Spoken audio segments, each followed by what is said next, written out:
Hello YouTube, Chrono16 here. Now, as many of you already know, there's been this talk about ISON, a comet that was discovered recently, C2012 S1, and they're forecasting this comet to be the brightest comet to ever pass Earth in recorded history. Now, what I'm going to attempt to do with this video, there are many videos on YouTube about this comet, but I haven't seen any describing what you can see from the ground looking up in the sky, and that's what you're looking at here on screen here with a program called Starry Night Complete Space and Astronomy Pack. There is a link below this video to that. They have great software, all different price ranges there, and you might want to check it out if you're interested in astronomy. Now, what I've done is I've set this program to November 6, 2013 at 8:30 in the morning. Obviously the sun will be up then, but I want to give you a perspective of what you can see. Now, what I'm going to do is I'm going to actually back this thing up here several minutes so we can get the sun to go down, so we can actually realistically see in the sky what this thing is going to look like here. Now, on November 6th, the magnitude there is on the bottom where it says apparent magnitude of ISON is 5.53. Now, 5.53, a magnitude of that range, is equivalent to seeing the moons of Jupiter through some binoculars, which if you've used binoculars to look at Jupiter, you know you can see the moons of Jupiter. That's not very bright, but you can definitely tell the comet is there. So what I'm going to do now is I'm going to go ahead and skip ahead here day at a time as this thing comes in. But before I continue on with that, on November 7th, another comet appears in the sky at a magnitude of 6.27, and right around the same brightness as ISON is at that time. Enki, I believe it's pronounced, will be in the constellation Virgo. It'll show up and it's going to kind of parallel ISON as it gets closer to the sun, but it will not get anywhere near as bright as ISON is going to get here, guys. Now let's continue on forward here another day, several days. Let's jump all the way up to November 20th here. And as you can see from western Arkansas, where I'm located at, the comet gets closer to the horizon at 7:06 in the morning, but it's very bright on November 20th. It reaches an apparent magnitude of 2.13, which I just want to give you some quick comparisons here. 2.13 is equivalent to the planet Saturn, basically. You go outside, you see Saturn, it's going to be that bright. So it's actually getting very bright. Now what I'm going to do now is I'm going to go forward in minutes, because we're going to have to get closer to the sunrise to see the rest of this, because the rest of this gets very interesting. Now as we go to about 9:37 a.m. in the morning, obviously the sun's going to be out bright at that point, and we're going to jump ahead some days again here.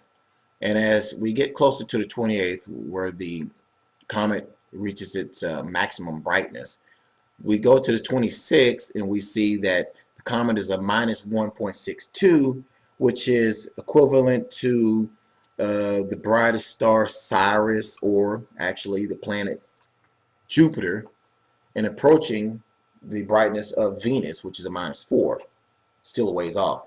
So we continue forward here to the 27th. Now on the 27th in the morning at 9:37, ISON will be a minus 3.29 according to the information I have here, and that is just as bright as Venus. You should definitely be able to see it, and you definitely should be able to see it as it closes in on the sun. Now let's jump ahead to November 28th, and as ISON gets closer to the sun, I suspect that the sun will look very strange on the morning of November 28th, because ISON will be so bright at this time that let's see if we can center on her better here.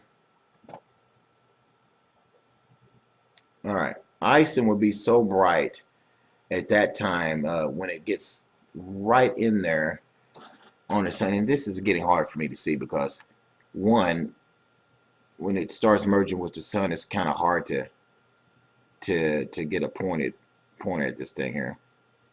So let's see.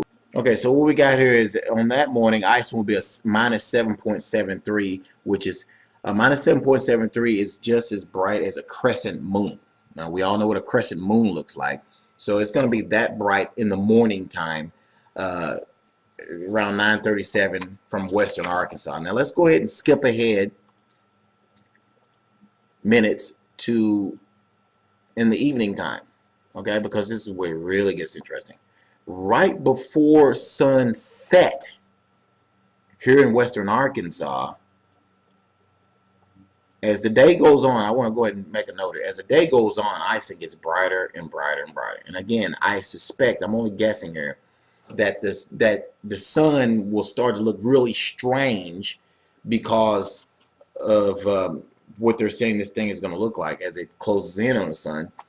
Now at 2:24 p.m. in afternoon in western Arkansas, you look over to the south, toward the southwest. Obviously, you don't want to look dead at the sun, but the sun is going to start looking weird. At this point, ISON will almost be as bright as a full moon, a minus 10.63. Now, a full moon is minus 30, is what a full moon looks like on a clear night. Full moon is minus 13, excuse me, is what a full moon looks like. And at this point, at 2:24, ISON will be a minus 10.63. Now, let's continue on to about sunset, right around 5 o'clock or so. And from western Arkansas, right before the sun dips down below the horizon there, ISON will be a whopping 12.98. Let's go a few more minutes here, actually. Okay. And at 5:16 Central Time, and I'm just going to go ahead and tell you now, ISON gets as bright as, according to this information that JPL has now, ISON gets as bright as a minus 13.03, which is brighter than a full moon. So right before sunset, look to the southwest, okay, in between the southwest and west, and you will see the sun should be looking really strange, I would imagine. The tail will be pointing toward Earth. We won't be going in its debris field, guys, just to let you know. But ISON will be very bright, minus 13.02. You can see it right there on the bottom of the screen. Very bright, guys. I just want to make a note here real quick before I wrap this up. The Bible talks about signs in the heaven and in the stars and stuff, heavens and in the stars. Guys, if this thing is not a sign, I don't know what is, okay? I mean, this is really got to be a sign. Anyway, the thing's going to be brighter by the time the sun sets. It's going to be brighter than the full moon, okay? Plain and simple. Now we go ahead here to the next morning. I just want to quickly show you this.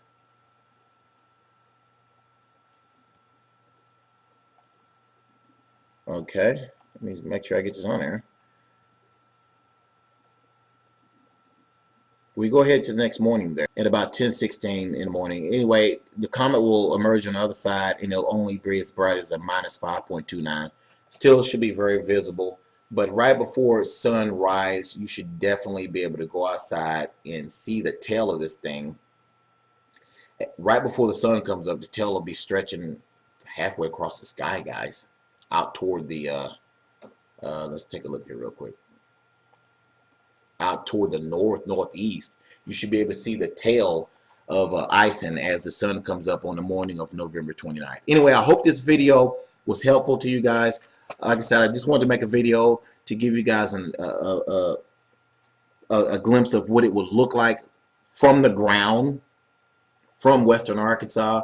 Now, it depends on your location in the country, but nevertheless, either way, if you're on the East Coast, you're still going to look off toward the east, southeast on those mornings of November 25th, 26th, 27th, 28th, and even the 29th to see the comet at its brightest points.